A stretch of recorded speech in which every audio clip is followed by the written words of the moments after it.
Troopers. Finished off the little Monogram Panzer Mark IV 132nd skillet.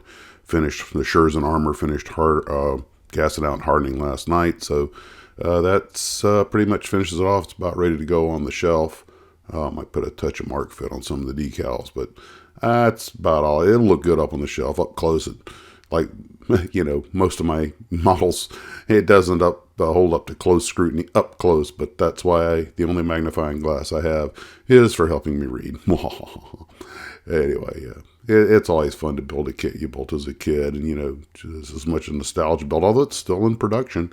It's one of those kits that simply will not die, popular subject matter, and affordable, competent. So, anywho, it goes out. It's going to go out in the shed to go on display in my tank line, and then maybe today I'll get to working on my kit bash diorama so I can get that done. I can get those pictures taken, and then I'd finish painting little figurines. Well, guys, that's it. And as always, model on.